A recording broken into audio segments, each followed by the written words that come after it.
Okay guys, since we are talking about food waste, I decided to invite you into my kitchen. Now, no judgments on the messiness here because there is a reason for it.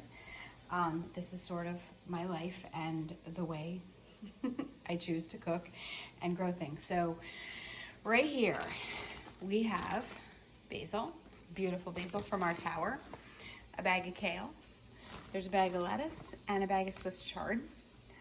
All of this is going to get used either in a salad or in a soup, and I'm going to show you where I'm going with this. I get some carrots and celery, which are not from the garden. I'm actually in the process of making a loaf of bread. And I have all of these things from the freezer. So what I'm doing tonight, I'm making some veggie soup. All right. I have told you before, I am not a vegetarian. I eat meat, absolutely. And actually, in this bag right here is some of the leftover steak from New Year's. We had a prime rib, which was enormous, and there was lots and lots of steak left over. So that goes right in.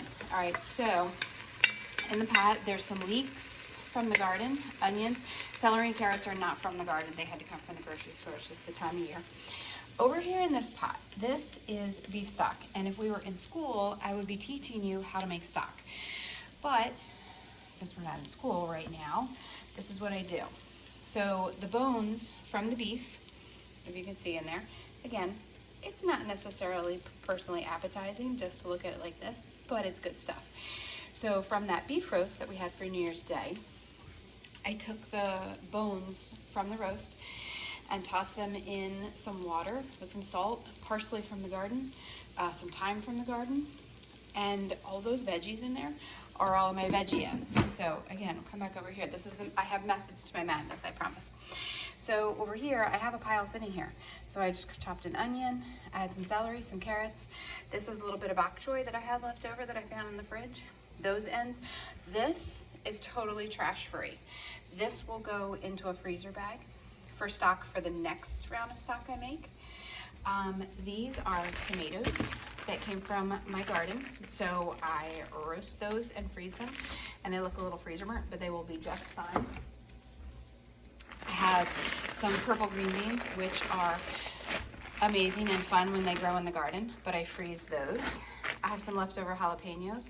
So again, everything goes into what we're doing here. There is no trash, no waste, no nothing. And over here, since you're in my kitchen, I'll show you, again, no judgments on the mess because I'm mid-cooking. We have a Keurig. It took me a long time to be okay with the Keurig. We do not use K-cups in any form, which is why this container is here for the coffee grounds, which go into these little guys. So there are no K-cups in this house. So again, reusing everything. These will go into the compost. They'll go into the raised beds. So everything gets used and reused and handmade, and so no food waste. All right, so let's review a little bit. So we had our stock that I used the meat bones from. You can do chicken bones, you can do anything.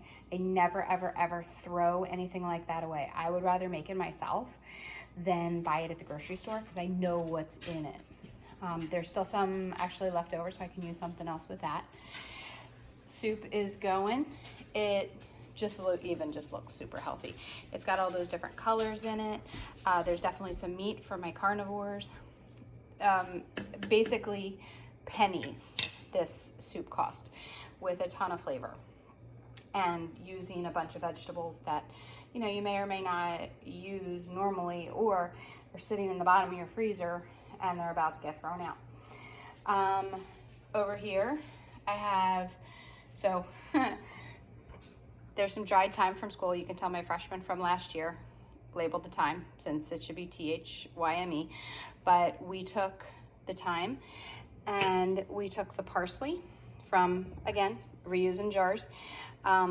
Took the parsley from the garden from last year and dehydrated it in our dehydrator at school. They're actually a super simple tool to have around, and I use it at home all the time. We have a bag of veggie ends. Again, they look like trash, not trash, for the next time we make stock. circle it around like this. This is actually made from pallets. This is what I do. This is the fun stuff. There's my lonely egg that came from our chickens outside. It's winter, they don't like to lay, but I did have another egg that I used to make that beautiful loaf of bread right there that will be nice and pretty when it all rises and gets ready to go. This actually right here, I always have this on my counter, is my compost bucket. So anything that the chickens won't eat or that I can't use in stock goes into the compost bucket. So I'll be daring and open it up. So we have some old bread that got a little mold on it, can't go to the chickens. A tea bag's in there and some eggshells. Again, not trash, but definitely can't be food for anything else. So when we talk about food waste, that's the kind of thing we're talking about. So like the bananas up there, when somebody eats a banana, they go into the compost bucket. They actually, and we'll talk about them too, I have worms at school, so they can actually feed the worms the banana peels. Some of this other stuff can actually go in with the worms. All right, so we got a nice little conversation about food waste happening with this meal right here, and this is what I live for. This is the good stuff. Making super cheap food that's super healthy and no waste. Most of it came from the garden. We also had some Swiss chard from the garden, so you got to use that as well. All right, guys.